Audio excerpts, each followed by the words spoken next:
जो मैदा कटवाते हैं उसमें सबसे ज्यादा जो प्रॉब्लम होती है वो ये होती है कि आपकी बॉडी में ज़ाहिर अगर खाना नहीं जा रहा है एब्जॉर्बर, तो जो एसेंशियल न्यूट्रिएंट्स हैं वो भी नहीं जा रहे होते हैं, ऑब्वियसली। ठीक है। तो ऐसे लोगों के अगर आप देखें तो बाल खत्म हो गए होते हैं, स्किन बर्बाद हो जाती है। प्लस ये कि मोटापा क्योंकि एकदम से जाता है तो आपकी स्किन को इतना टाइम नहीं मिलता कि वो पूरा रीजनरेट कर सके और वापस आ सके, तो उनकी बहुत बुरी तरह से स्किन लटक जाती है।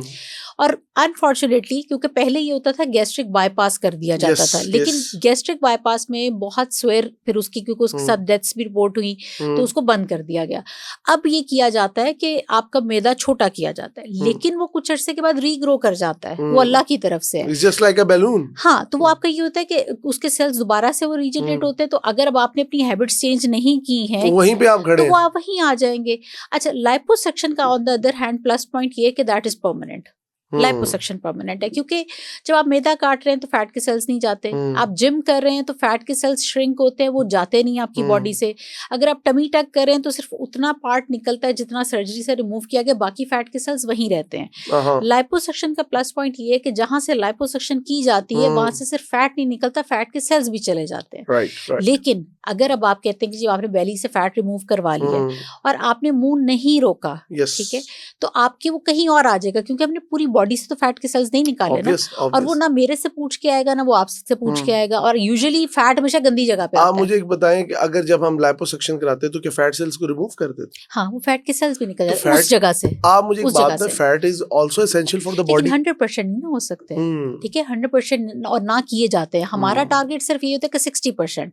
तो अगर अब आपने हद से ज्यादा वेट बढ़ा लिया, यानी कि आप 20-30 kg ऊपर चले गए, तो फिर तो ये भी चांस है कि वहां के बचे हुए रिमेनिंग सेल्स अपना साइज बड़ा कर लें। देखिए, हर चीज आपकी यहाँ पर आकर खत्म होती है कि अनटिल अनलेस आप इस चीज के लिए तैयार नहीं हैं कि आपने अपनी लाइफ में मॉडिफिकेशंस लेकर आती हैं, तो मैं ये कहती हूँ आप मत जाएं, किसी भी प्रोसीजर में मत जाएं। मैं लाइपोसक्शन करने से पहले पेशेंट की बहुत काउंसलिंग करती हूँ और हम बहुत मॉनिटर रखते हैं। हम 6-6 महीने साल तक पेशेंट के साथ कनेक्टेड होते हैं कि उसने वजन तो नहीं कहीं बढ़ाया, और अल्हम्दुलिल्लाह मेरा एक भी पेशेंट ऐसा नहीं है जिसके रिजल्ट्स ऐसा हुआ हो कि जी वो दोबारा से वहां पर फैट आ गया हो, क्योंकि हम बहुत ज्यादा पहले बहुत टाइम में लगाते हैं। मतलब दैट्स ये बात सही है कि if you have belly fat you are giving a self growing tumour. Yes, exactly, ठीक है, आपकी इंसुलिन रेजिस्टेंस होगी, ठीक है, आप डायबिटिक होंगे। हाइपरटेंसिव ऐसे लोगों के अंदर होना 100% श्योर है। कार्डिक इश्यूज आपके इतने ज्यादा होते हैं ओबेसिटी के साथ। कौन सी चीज है जो ओबेसिटी के साथ रिलेटेड नहीं है?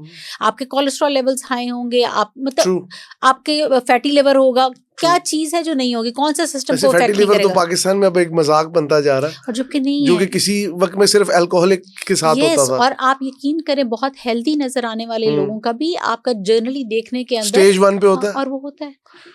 एक चीज बताएं, मेरे भी आप देख रहे होंगे डार्क रिंकल्स पड़ गए हैं। एक अब ये एक जनरल इशू है बिकॉज स्क्रीन टाइम बहुत ज्यादा है, चाहे वो कंप्यूटर पे हो, पीसी पे हो, लैपटॉप पे हो, और योर सेल फोन। मर्दों के लिए स्पेशली कौन से प्रोसीजर है? औरतें तो अपने आप को कहीं ना कहीं चला लेती हैं अपने आप को, उन्हें शायद ये पता होता है कि शीशा झूठ नहीं बोलता। हम सारे जमाने से झूठ लिए फिरते हैं। अरे नहीं, वो मेरा ख्याल टाइम गुजर गया जब मर्दों की सिर्फ तनख्वाह देखी जाती थी, अब शक्ल भी देखी जाती है। मेरे पास इक्वली नंबर है मेल का और फीमेल का, और मैंने ये देखा मेल ज्यादा कंसर्न होते हैं, मतलब खवातीन से कहीं ज्यादा बंदे होते हैं कि अच्छा हाँ मतलब कि जी अब बालों के लिए बात है, हम हेयर ट्रांसप्लांट कर रहे थे तो वो तो वही बंदों का रहा होता है। तो आप देखें ना, गंजा बंदा अपने आप को बिल्कुल बर्दाश्त नहीं करता, कोई और शायद बॉदर भी ना कर रहा हो, लेकिन उसे खुद नहीं बर्दाश्त होता।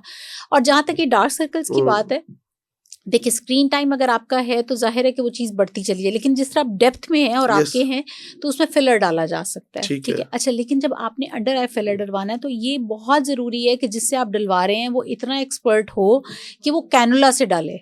अगर वो नीडल से डालता है तो इस तरह के बहुत केसेस मेरे पास आ चुके हैं कि डायरेक्टली डॉक्टर्स ऐसे करके डाल रहे होते हैं और वो यहाँ से जो बारीक वेन्स और आर्टरीज उन्होंने रप्चर कर दी होती है, तो ब्रूज बड़े गंदे आ गए होते हैं, प्लस वो प्लेसमेंट ठीक नहीं होती है। हम कैनुला से डालते हैं तो वो ब्लंट होता है, वो शार्प नहीं होता, और वो हम एंट्री पॉइंट यहाँ से ले रहे होते हैं, ठीक है। और वो यूजुअली आपकी डीप प्लेसमेंट होती है, तो वो आप अक्सर लोगों का देखेंगे कि जिनका गलत डला होता है तो ये जगह उनकी बड़ी पफी हुई होती है।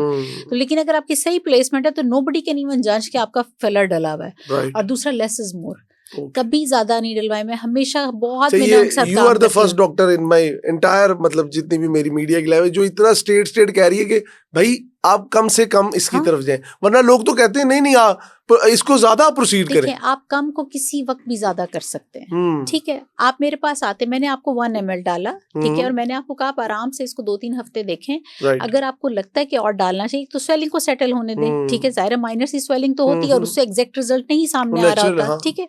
तो लेट इट सेटल, आपकी बॉडी के साथ वो कंपैटिबल भी हो जाएगा, आप भी जरा यूज टू हो जाएंगे। उसके बाद अगर आपको लगता है कि और डालना है तो हम डाल सकते हैं, ठीक है। लेकिन अगर आपने ज्यादा डलवा लिया तो उसका नुकसान क्या है? आप 1 हफ्ते के बाद आके कहेंगे डॉक्टर साहब ये तो पफी हो गए, मुझे बुरा लग रहा है, डिसॉल्व कर दें।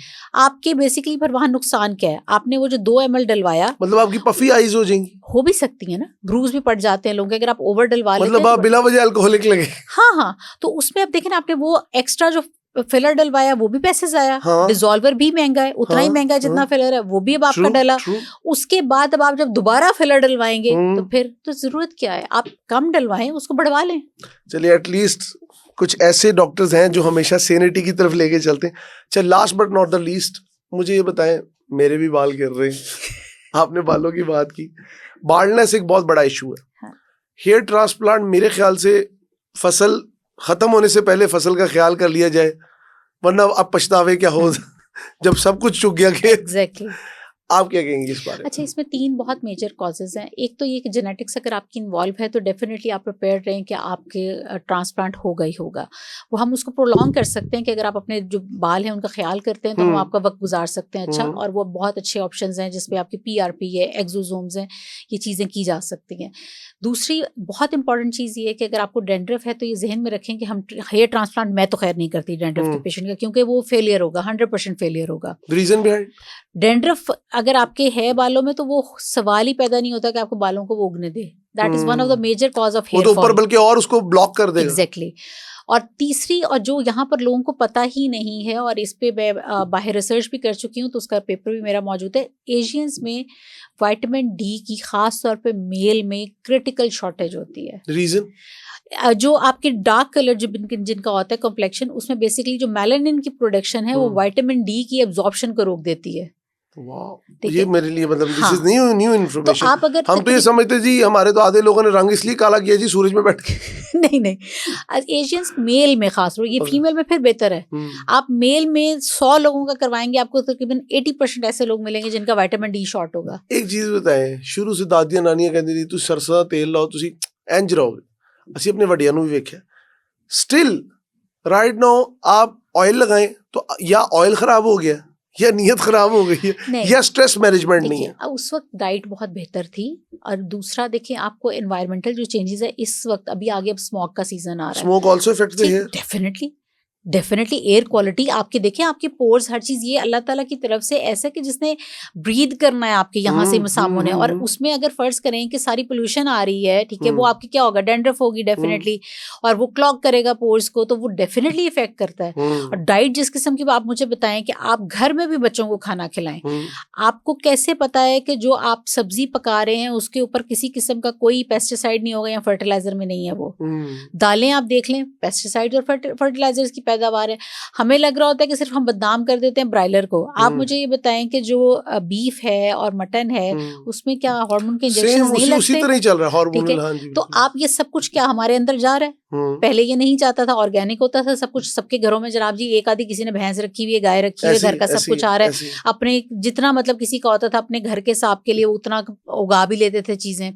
तो ये सारी चीजें अल्टीमेटली इफेक्ट करती हैं। You mean to say that कि ये जो उजड़ापन हमारी शक्लों पे आ गया है, ये इंडस्ट्रियलाइजेशन का एग्जैक्टली। देखिए, आपके 2 चीजें आपके पर्सनालिटी को इफेक्ट करती हैं। एक ये कि आपकी डाइट क्या है, और दूसरा ये कि आपके दिल के अंदर आपकी क्या चीजें चल रही हैं। अगर आपका अंदर से आप साफ नहीं है तो मैंने बड़े खूबसूरत चेहरे ना 10 मिनट के बाद आपका दिल नहीं करता कि आप उनकी तरफ देखें भी, ठीक है। तो वो ये 2 चीजें मुझे लगता है कि बड़ी इंपॉर्टेंट है कि आपका इनर सेल्फ बहुत क्लीन होना चाहिए। और आप अगर मेरा ख्याल बुग़्ज़ आपके दिल में है तो मेरा नहीं ख्याल है कि कोई मामला सही हो सकता है। चलें, ठीक है जी, thank you so much doctor साहिबा। आपका टाइम ऑब्वियसली कीमती है, लेकिन साथ साथ एक बात मैं आज समझ चुका हूँ कि इंसान की खूबसूरती के लिए इंसान को जाना चाहिए, कुछ हदें क्रॉस करनी चाहिए, लेकिन साथ साथ हदूदों को यूद का ख्याल भी रखना चाहिए।